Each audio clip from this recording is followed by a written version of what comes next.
गया।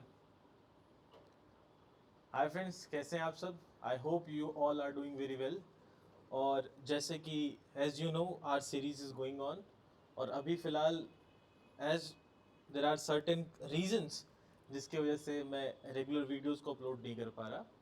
So here I am with another video जिसके अंदर आज हम डिस्कस करने वाले हैं यूनियन एंड स्टेट लेजिस्लेचर के जितने भी हमारे PYQs हुए हैं, especially in the exam of UPSC, CDS and CAPF। आज बेसिकली हमारा टारगेट यूपीएससी के इन 3 एग्जाम्स के पास रहेगा। There has been near about 250 questions asked from this particular topic in the different different examination. जो भी हमारे हाई लेवल कहते हैं ना यूपीएससी या स्टेट पीसीएस लेवल के एग्जाम्स हैं, उसमें करीबन करीबन अगर आप देखोगे तो 250 के आसपास के सवाल पूछे गए हैं इस एक सिंगल टॉपिक से, लेजिस्लेचर, जिसके अंदर हम पढ़ेंगे कंप्लीट पार्लियामेंट।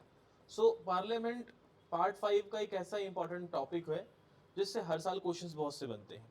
उसी के बेसिस पे हमने जो मोस्ट इंपॉर्टेंट 50 और 60 क्वेश्चंस हैं आज उनको डिस्कस करेंगे और उनके सॉल्यूशंस को ढंग से हम समझेंगे सो दैट हम एग्जाम रेडी हो जाए।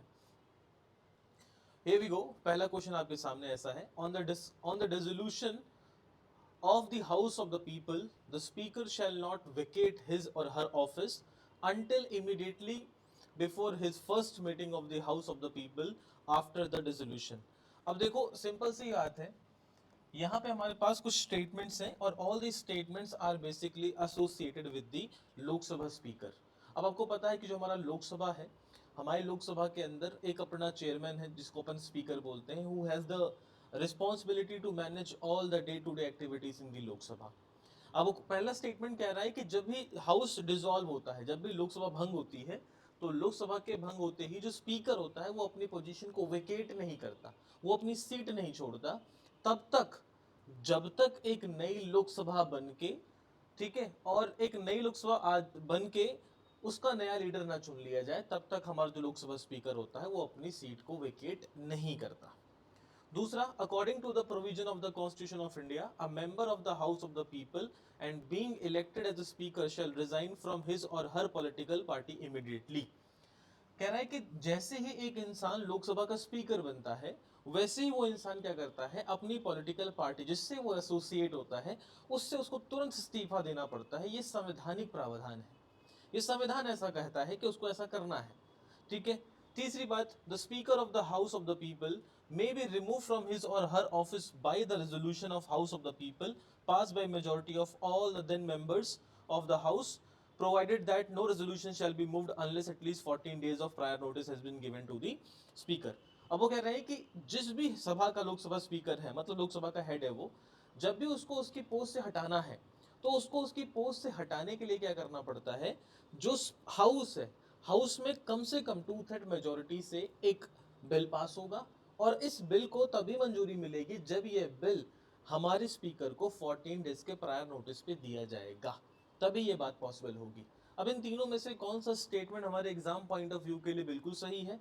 देखो, जो पहला वाला पॉइंट है वो एब्सोल्युटली करेक्ट है कि जैसे ही हाउस डिसॉल्व होती है, 5 साल बाद लोकसभा भंग हुई, स्पीकर तब तक अपना पोस्ट नहीं छोड़ेगा जब तक एक नई लोकसभा बन के उसका नया स्पीकर ना अलॉट कर लिया जाए। दूसरा, वो जिस भी पॉलिटिकल पार्टी से होता है उससे वो इमीडिएटली रिजाइन नहीं करता, ये संवैधानिक नहीं है, ये पार्लियामेंट का कन्वेंशन है। पार्लियामेंट का कन्वेंशन ऐसा कहता है कि जब कोई इंसान लोकसभा का मेंबर या हेड बनता है तो वो अपनी पॉलिटिकल पार्टी से न्यूट्रल हो जाता है, बट वो अपनी पॉलिटिकल पार्टी को इमीडिएटली छोड़ दे, it is not a compulsory provision by the constitution of India. ये एक पार्लियामेंट्री कन्वेंशन है।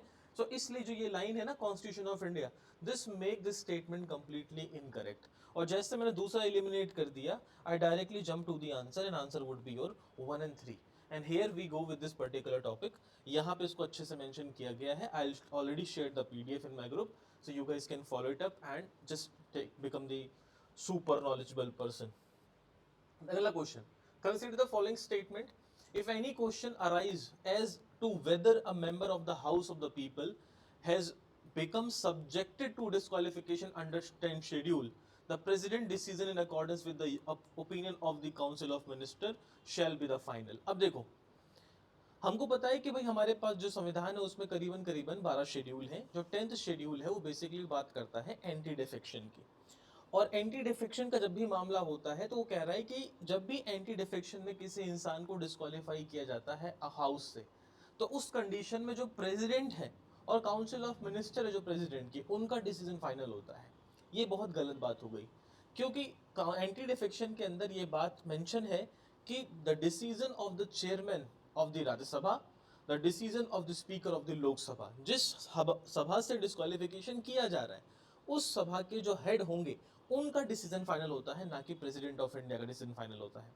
तो पहला स्टेटमेंट इसलिए गलत हो गया बिकॉज यहाँ प्रेसिडेंट नहीं होना चाहिए था, यहाँ जिस भी हाउस को उसने मेंशन करना है उनके हेड की बात होनी चाहिए थी।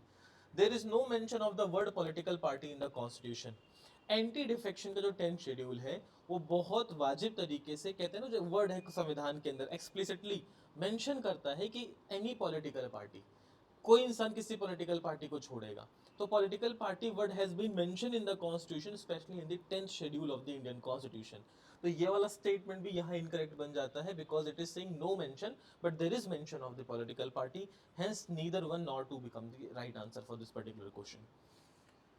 बाकी I have given every single question explanation in the front, so you guys can follow it up. जब भी आपको टाइम लगे, अगर आपको लगता है कि वीडियो देखने का टाइम नहीं है, download this PDF and just enhance your knowledge by reading, और अपने खुद की कैपेसिटी से जो क्वेश्चन को पढ़ के नॉलेज को बूस्ट कर लीजिए।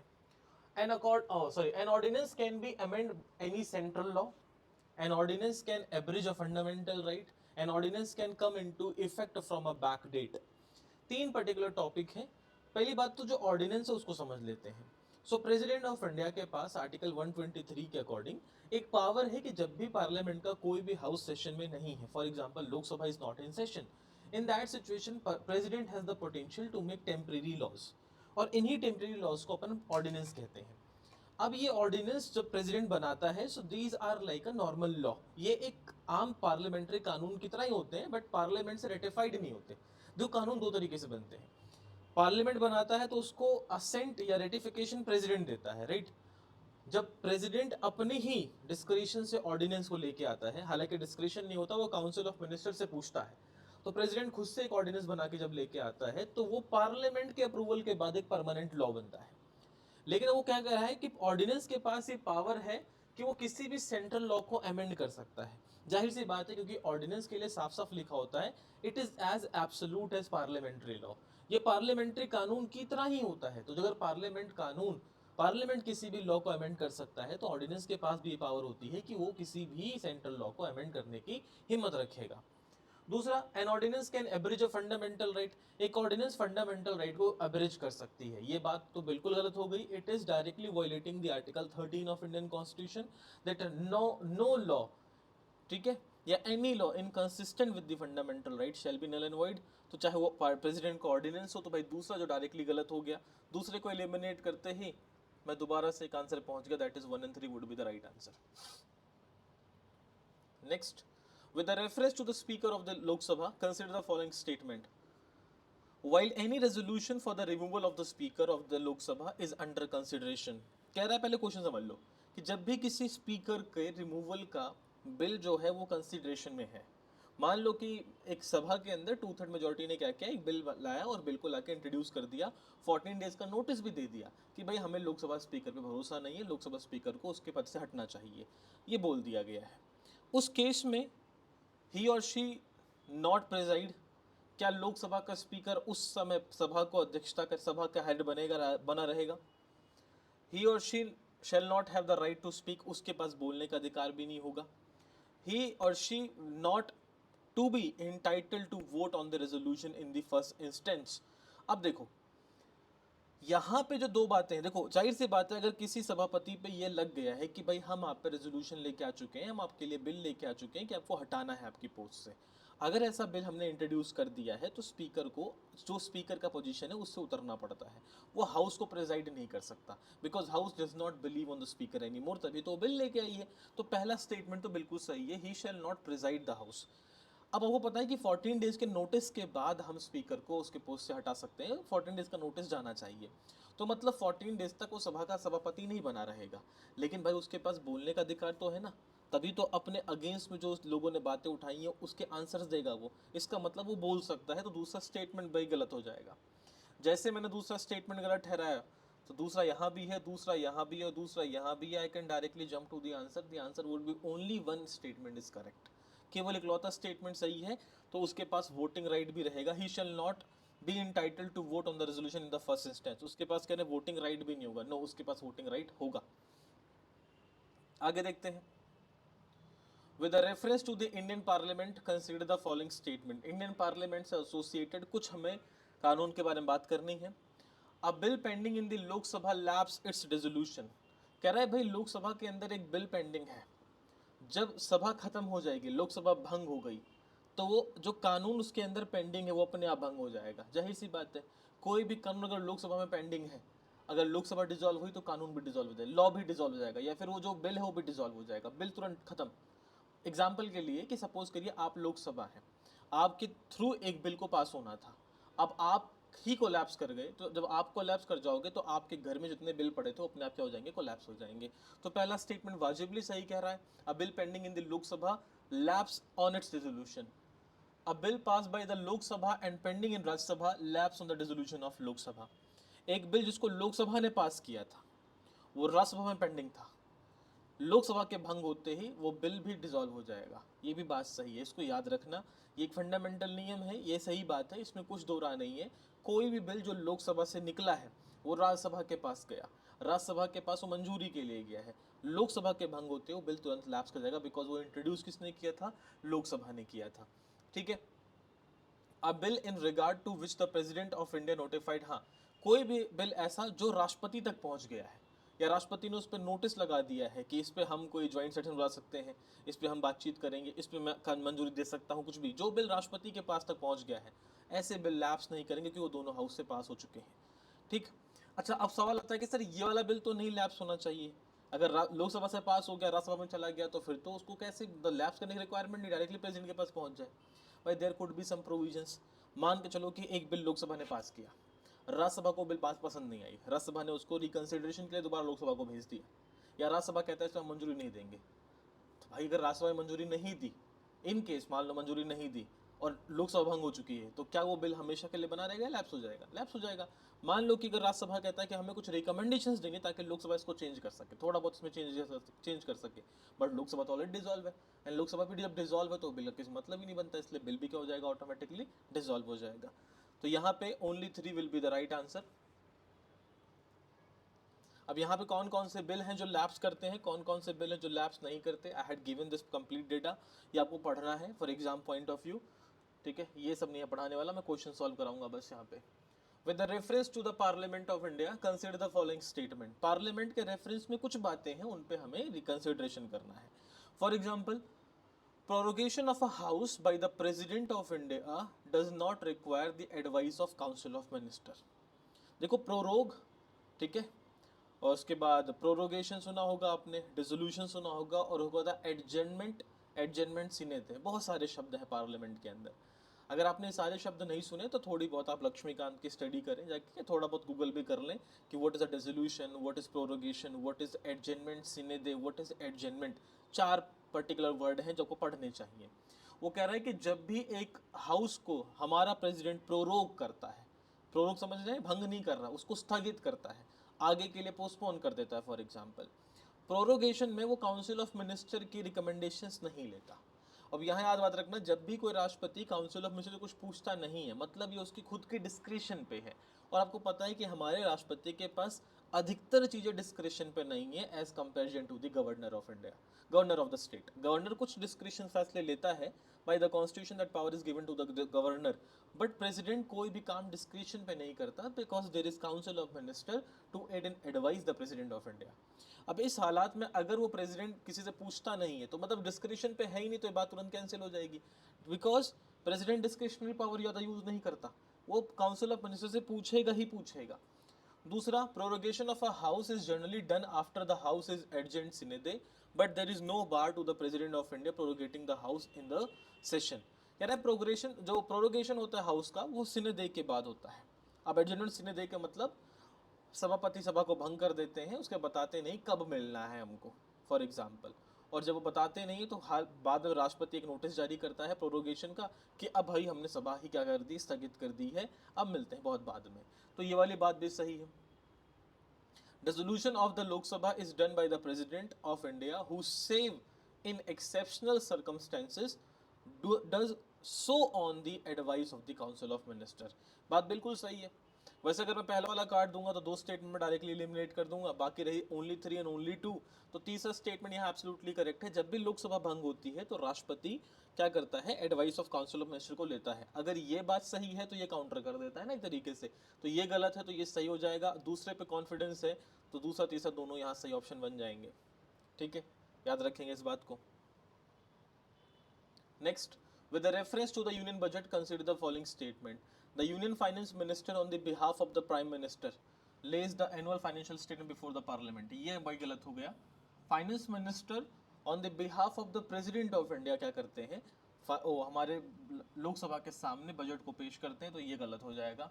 Eight the union level no demand for the grants can be made except on the recommendation of the president. बिल्कुल सही बात है, ये बिना राष्ट्रपति के कोई भी डिमांड ग्रांट में नहीं ला सकते। आर्टिकल 114 अप्रोप्रिएशन बिल यही साफ बात कहता है। Which of the following statement about the ethics committee in the Lok Sabha are correct? Ethic committee was an ad hoc committee. Ethic committee ad hoc committee थी।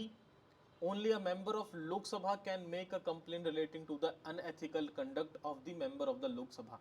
देखो, ये जरूरी नहीं है कि केवल लोकसभा का मेंबर ही एथिक कमेटी के अंदर एथिकल बिहेवियर्स को लेके या अनएथिकल कंडक्ट के लिए कंप्लेन करे। It could be done by any particular person of the parliament.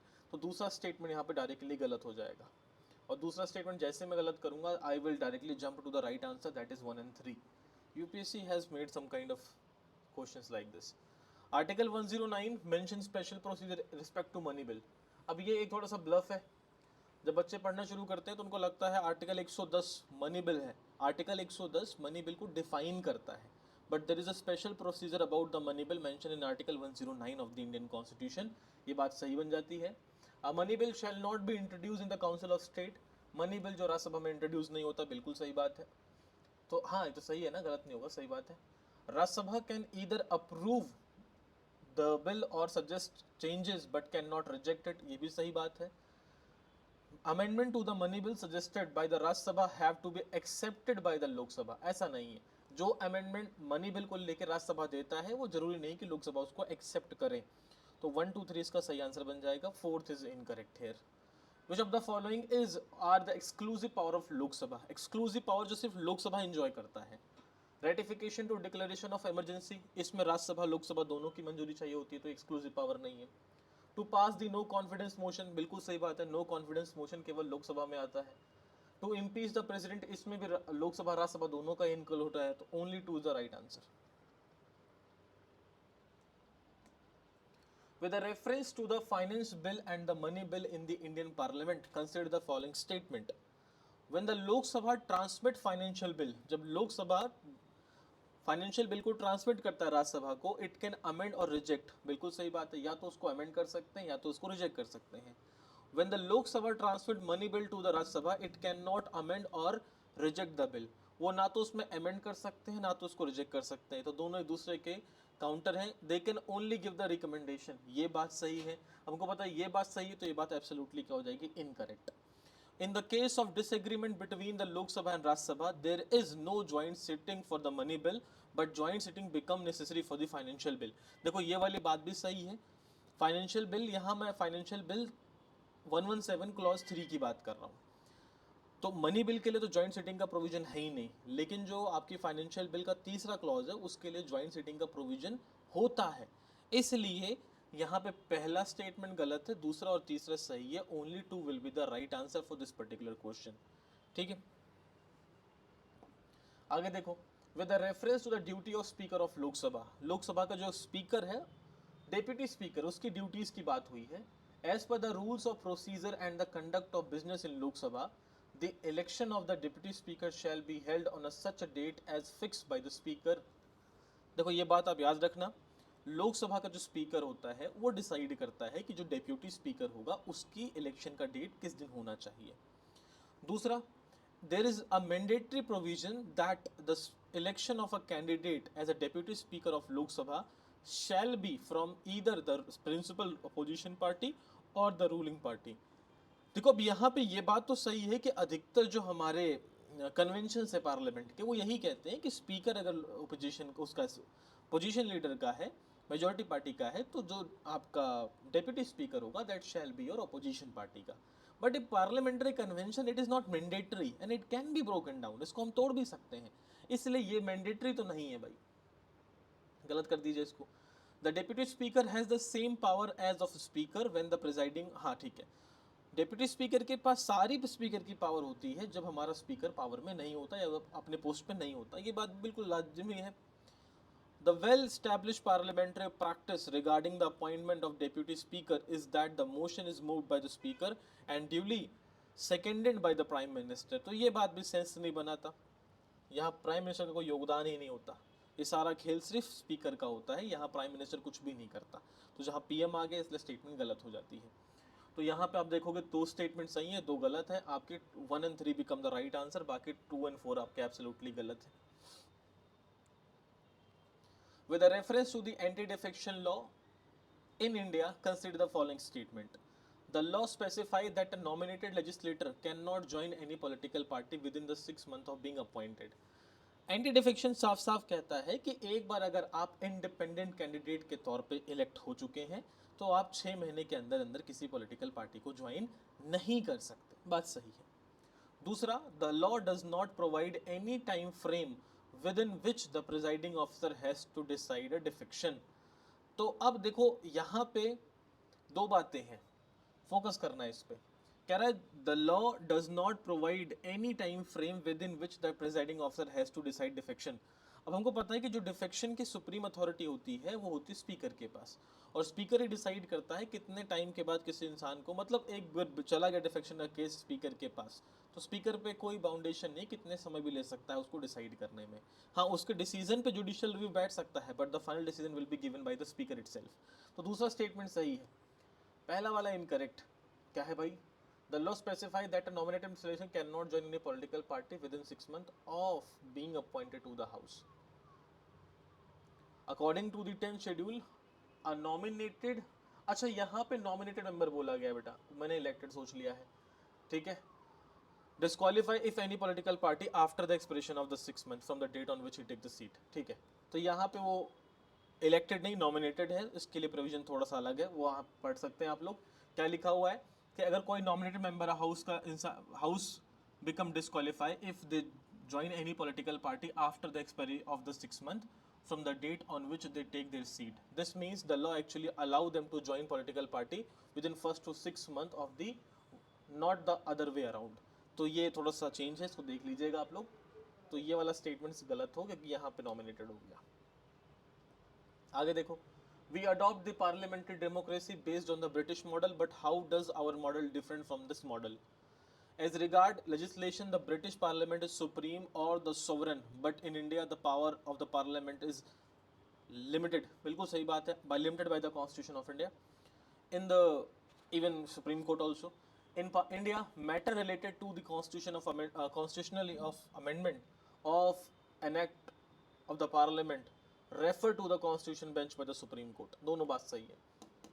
हमारे पार्लियामेंट लिमिटेड है by the constitution by the supreme court, और दूसरा स्टेटमेंट वही बात कहता है कि अगर कोई भी एक्ट पार्लियामेंट लेके आता है तो उसको रेफर किया जाता है सुप्रीम कोर्ट के लिए to check the constitutional validity of that particular law. Rajya Sabha has equal power with the Lok Sabha. Rajya Sabha के पास इक्वल पावर है किसमें? Amending the constitution of India. ये तो जाहिर सी बात है, पहले बता दिया था मैंने, ये तो इसका एक्सक्लूसिव पावर है. In which of the following review the Indian regulator in section like telecommunication, insurance, electricity act etc. अच्छा, कौन सी कमेटी जो है ये टेलीकम्युनिकेशन इलेक्ट्रिसिटी इसको देखती है? Ad hoc committee setup by the parliament, departmental rate committee, financial commission, finance sector legislative commission, NITI Aayog. In India which of the following review the independent regulator in the sector like telecommunication, insurance and electricity? That would be the financial sector legislative reform commission, or be the Niti Aayog 4 and 5, and the finance commission 3, 4, 5 could be the answer. I want you guys to check this particular answer. पहली दो तो ऐसी हैं जो basically parliament के ही काम करती हैं, तो उनको कोई मतलब नहीं होता टेलीकम्युनिकेशन वगैरह को रेगुलेट करने वाला। Consider the following statement. In the first Lok Sabha the single largest party in opposition was स्वतंत्र पार्टी। गलत बात है। पहली लोकसभा 1951 के आसपास बनी थी और स्वतंत्र पार्टी जो थी वो 1959 के आसपास बनी थी। तो यहाँ पे आप देख सकते हो 1959 में स्वतंत्र पार्टी का हुआ था। पहली सबसे बड़ी जो अपोजिशन पार्टी थी that was Communist Party of India, not the Swatantra Party of India. In the Lok Sabha leader of the opposition was recognised for the first time in 1969। बिल्कुल सही बात है, देसाई साहब की सरकार थी उस समय इसको डिसाइड किया गया था, इंदिरा गांधी की, sorry. In the Lok Sabha, if a party does not have a minimum of 75 members, its leaders cannot be recognized as a leader of the opposition। ये गलत बात है। हमारे यहाँ जो है कोरम वाला जो रूल है, that rule is being used to be recognized as the official leader of the opposition. A party must command at least 10% of the total Lok Sabha seats, जो कि 550 सीटें हैं, उसका 10% मतलब 55। अगर किसी इंसान 55 सीटें हैं तो वो अपोजिशन का लीडर माना जा सकता है। तो ये वाली बात सही है, ये वाली बात गलत है, ये वाली बात गलत है। Only 2 bit with the right answer. Regarding money bill, which of the following statement is not correct? A bill shall be deemed to be a money bill if it contains only provision related to imposing abolition and alteration of tax। हाँ, अगर tax में कुछ भी changes होता है तो उसके लिए जो एसोसिएटेड बिल है that is called money bill. Money bill has provision for the custody of fund of India and contingency fund of India. ठीक है। Money bill is concern with the appropriation of the money out of the contingency fund. A money bill deals with the regulation of borrowings of government of India. देखो, consolidation fund of India से जो association provision है, इसको मैंने ऐसे याद किया था, जहां कंसोलिडेशन फंड ऑफ इंडिया आएगा, जहां प्रेसिडेंट ऑफ इंडिया की बात आएगी, जहां ऑल्टरेशन ऑफ टैक्सेस की बात आएगी, जहां गवर्नमेंट के लेन देन की बात आएगी, ये सब मनी बिल के अंदर होता है। लेकिन जहां कंटिजेंसी की बात आती है वहां पे मनी बिल नहीं अप्रोप्रिएट होता। यहाँ मनी बिल की बात नहीं करते हम।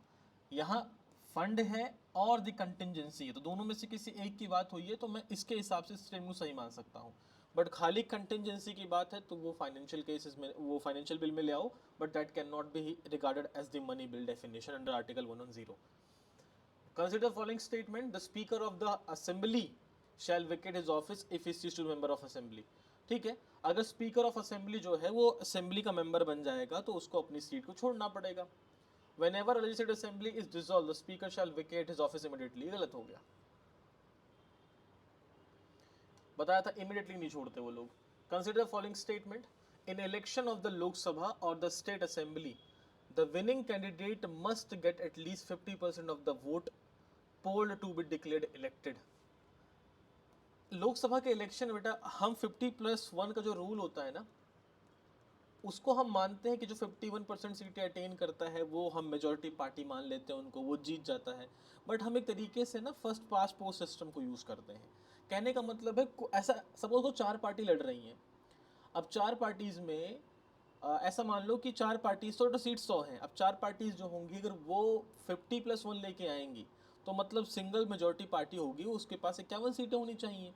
बाकियों के पास, अब जाहिर सी बात ऐसा नहीं है, किसी के पास सपोज करो कि 4 पार्टीज़ हैं, सबके पास लगा लो 25-25 सीटें हैं, मान लो 25-25-25 सीटें 3 के पास आ गई हैं, और एक जो पार्टी है अब उसके पास 25 होगी तो 100 हो जाएंगे। लेकिन अब मान लो कि एक पार्टी के पास 30 सीटें हैं, बाकी एक के पास 25, एक के पास 25, एक के पास 20 और एक के पास 30। तो जो 30 वाला है ना उसको हम विनर मान लेंगे। अगर 25-25 वाले कोएलिशन कर लेंगे तो उनकी गठबंधन की सरकार बन जाएगी। लेकिन यहाँ पे याद रखना फर्स्ट पास पोस्ट सिस्टम में जो ज़्यादा सीट जीतता है उसी की सरकार बन जाती है।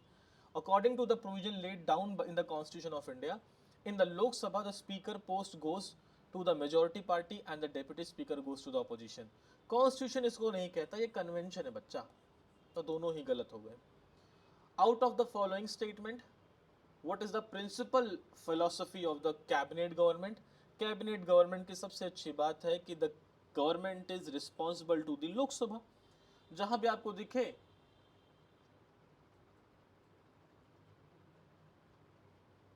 a mechanism of the parliamentary democracy for ensuring collective responsibility of the government to the people, which is the Lok Sabha. See, the Parliament of India acquires the power to legislate on any item in the state list in the national interest if the resolution is passed by। अगर parliament को state subject पे कोई भी law बनाना है तो दो ही कारण है, या तो आपातकाल लगा दो, अगर वो नहीं है तो राज्यसभा अगर मेजोरिटी से बिल को पास करती है तभी होता है, because Rajya Sabha is a representative of the state, और स्टेट के किसी बिल पे या स्टेट किसी सब्जेक्ट पे कानून बनाने के लिए राज्यसभा की मेजोरिटी से पास किया बिल जरूरी होता है। ठीक है, तो अ bill which must be pass bye the Rajya Sabha not less than 2/3 of the member present and voting. Consider the following statement: the legislative council of a state in India can be larger in the size than half of the legislative assembly of the particular state. Council का जो देखो अभी कह रहा है किसी भी state में जो काउंसिल होती है, आपको पता है कि हमारे यहाँ हर स्टेट में दो तरह की बॉडी होती है, एक होती है असेंबली, एक होती है काउंसिल। ये कह रहा है जो काउंसिल होती है ये स्टेट का हाफ होती है, जो असेंबली का पॉपुलेशन, असेंबली की सीटें ना, असेंबली की सीटें का कंप्लीट आधा होता है, ऐसा नहीं है।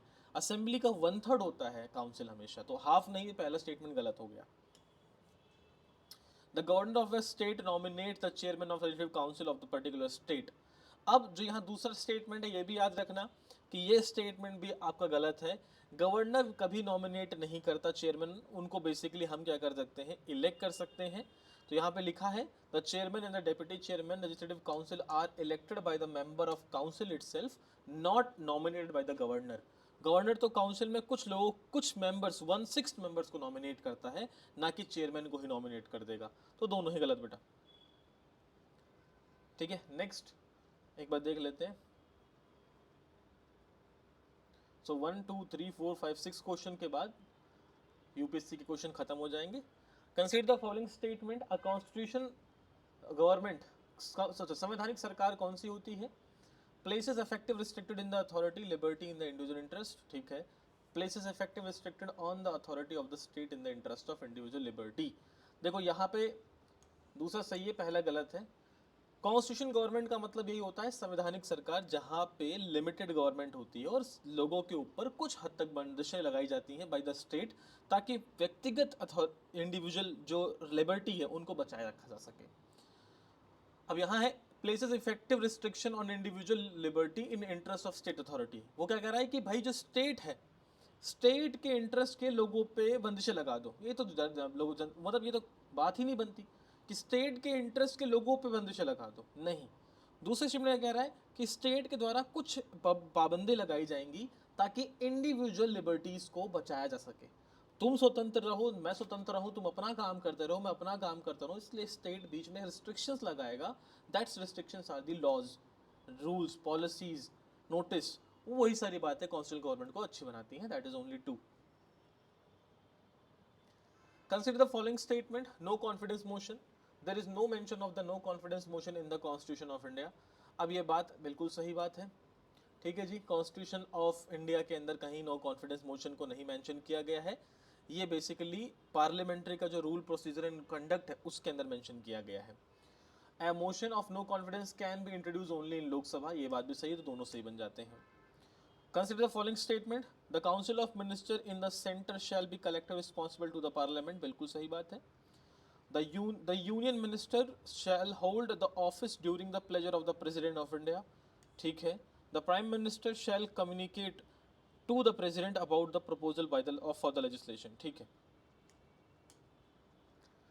When the annual budget is not passed by the Lok Sabha, जब लोकसभा के द्वारा बजट पास नहीं होता तो सरकार को इस्तीफा देना पड़ता है जी। तो सरकार इस्तीफा देगी तो मतलब prime minister submit it's resignation with the council of minister. The consider the following statement: the chairman of the committee on public account is appointed by the speaker of the Lok Sabha, बिल्कुल सही बात है। The committee on the public account comprise member of Lok Sabha, member of Rajya Sabha, a few eminent person of the industries and trade. ये गलत बात है। Industry and trade का मतलब नहीं है। पब्लिक अकाउंट कमेटी में पार्लियामेंट के ही मेंबर होते हैं, बाहर से कोई आके बैठता नहीं भाई। The term Lok Sabha can not be extend under any circumstances. अच्छा, लोकसभा का जो टर्म है वो एक्सटेंड हो सकता है आपातकाल में 1 साल के हिसाब से। Can be extended by the 1 year at the time of proclamation of emergency, normal सी बात है ये तो। The deadlock between the Lok Sabha and Rajya Sabha calls for a joint session of the parliament during passage of ordinary bill, बस एक ही है। Money bill पे जॉइंट सिटिंग नहीं है, कॉन्स्टिट्यूशन अमेंडमेंट बिल पे जॉइंट सिटिंग नहीं होती। ठीक है बच्चा, अब ये रही जितने भी क्वेश्चन हमने डिस्कस किए हैं, ये सारे क्वेश्चन हमारे यूपीएससी सीएससी के थे। अब नेक्स्ट वीडियो के अंदर that is parliamentary part 2, legislature part 2, जिसके अंदर जो अदर एग्जामिनेशन है such as CDS and CAPF, हम उनको डिस्कस करेंगे। इस वीडियो में इतना ही, मिलते हैं अगली वीडियो में, तब तक ध्यान रखें, bye bye and take care, all the best.